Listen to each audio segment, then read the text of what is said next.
NTV.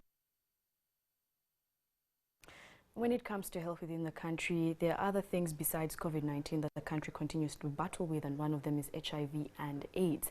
Now, the events of the year have slowly made us forget about HIV and AIDS, but for some, the struggle continues to remain real, and in particular, people who are devoted to making sure that as a country, we are done with HIV and AIDS at some point in time.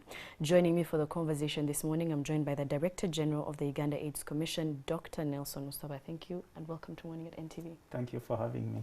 And we'll just start off with where, as a country, because I have mentioned there are things we have forgotten about or we only hear in passing now, and yet the conversation was center stage HIV and AIDS at some point. Where do we as a country stand right now vis-a-vis COVID-19 fight? Yes, like you've correctly said, there's been a lot of attention paid to COVID now.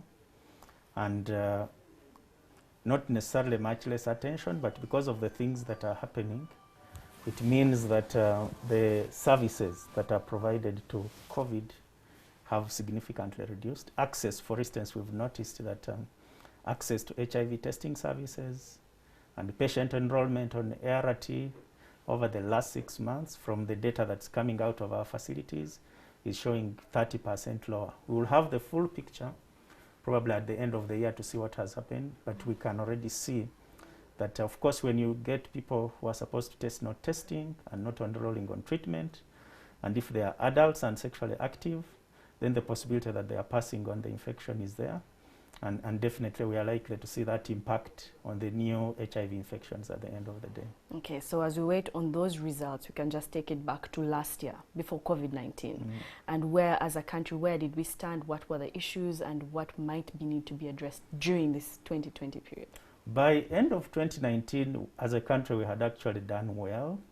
We had hit our first 90% of the people living with HIV testing and knowing that they actually had the virus. And the second 90, and you know, we were quite close on the third 90. The second 90 is 90% of people who have tested and are positive are started on treatment. And the third 90 is that 90% of the people who have been started on treatment maintain and adhere so that they reduce virus suppression. That has two benefits. It means that you become okay and normal and productive, but also you don't pass on the infection to either your sexual partner, or if you're a pregnant mother, you don't pass on the infection to the newborn. Okay.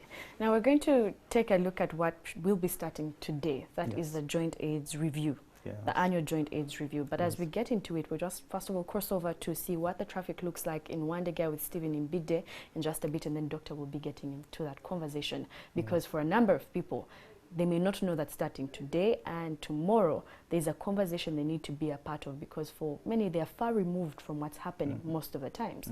So before we cross over, let's just start off with what does the Joint AIDS Review mean for any Ugandan? Now, for Uganda, every year, Uganda AIDS Commission coordinates all stakeholders. We come together and we look at, for the targets that we set, the things that we plan to do fight the HIV epidemic. How have we performed?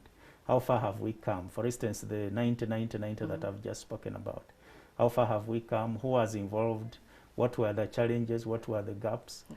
But also, it's a requirement both for our own government to make sure that every year we report to the Office of the Prime Minister in terms of performance, to account also for the resources we've been given. But globally, we are also required to report, you know, as part of the commitments for every country, because of the targets, again, that we've agreed to. So it's national and global reporting requirements, but also to our stakeholder to just take stock of what have we been able to achieve versus what we set out to do. No, not without asking you to say everything, but what have we been able to do as a country, if you could just tell us.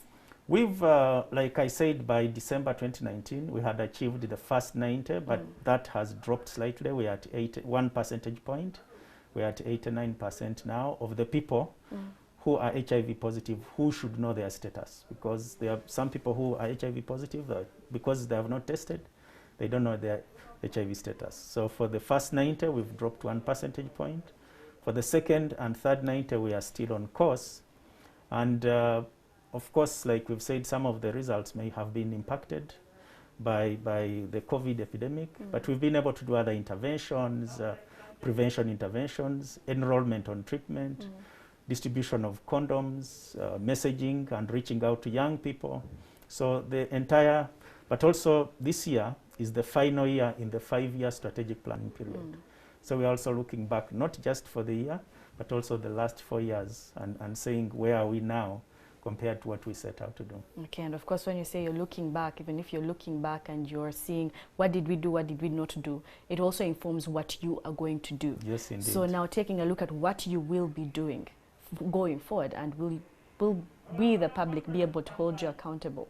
Yes, indeed, and that's why we come to the public. You know, we come to the public, one, to share what we've been able to do, but we've put in place a new HIV strategic plan that will guide the interventions for all public and non-public sectors for the next 5 years.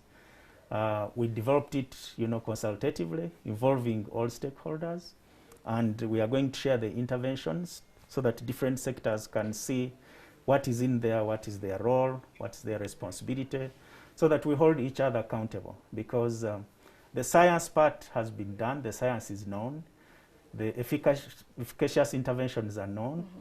The difficult bit that is left is now you and me, you know, doing our part, going out and ensuring that, you know, you are looking out not just for yourself, but your next person, either it's a partner, family member, sibling, offspring, person within the community. If you're a teacher within the school, are you looking at, you know, how the others are doing, the children? Of course, schools are in closure now, but it's one of those communities that that we actually target. So yes, indeed, we share this with the public so that we can be held accountable. Okay. Yes. Well, I would want us to go into holding each and every person accountable in just a bit when we talk about, yes, we're talking about COVID-19. Everyone needs to go ahead and check. Everyone is making sure they're adhering to the SOPs, but also making sure that we're able to test at this point in time, prevention even during this time. But before we get into that conversation, Doctor, let's take a look at what the traffic looks like with Stephen Mbide, who is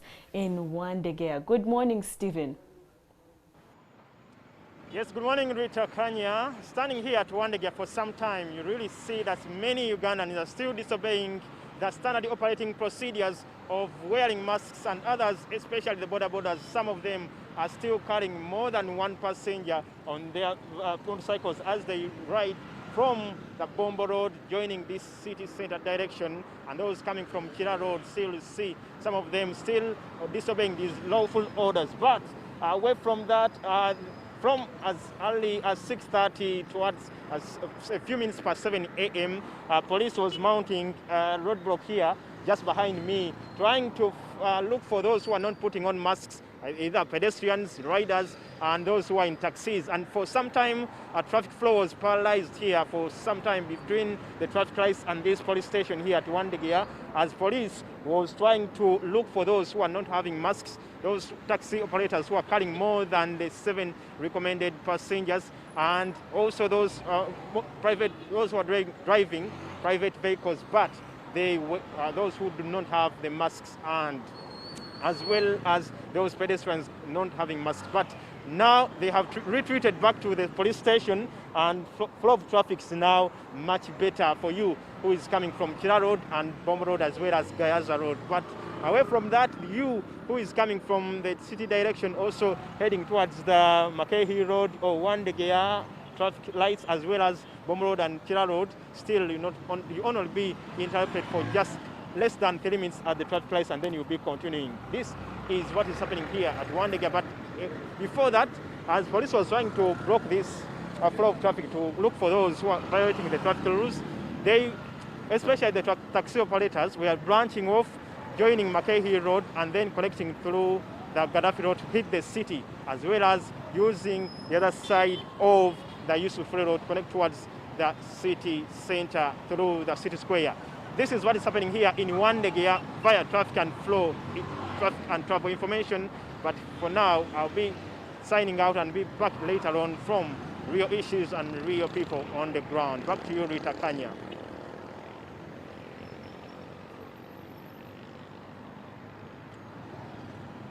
The traffic looks like in Wandegea. Now, still continuing our conversation when it comes to the fight against HIV and AIDS within the country. I am still joined by the Director General of the Uganda AIDS Commission, that is Dr. Dr. Nelson Musove. So, Doctor, going back to the conversation, I mentioned the fact that earlier you mentioned that there's a part of the strategic plan for the next 5 years where it goes back to just you and I. And that plan starts now, Yes. at this point in time. When Yes. you mention you and I, even during, as a country, facing a pandemic, there's also going back to testing, the prevention, just the prevention details. So how do we stress that even more? Yes, so we will continue to put our efforts and make investments in encouraging the population to go and test, because once you test and know your status, you know that if you're positive, then you get enrolled. We'll continue to government will continue to make sure that medication is available, antiretroviral therapy, which is efficacious for those who are positive, to start on treatment. But more importantly, is to make sure that the negative, HIV negative people remain negative. So we'll target, especially the young people, because we've seen the HIV epidemic is disproportionately high in the young people, and especially, the young girls. So government will also is trying to address the underlying factors that drive them, maintaining, young girls in school, because we know school is a safe space. Well, they are not in school now because of COVID, but that's a very impactful intervention of ensuring that the young people are in school.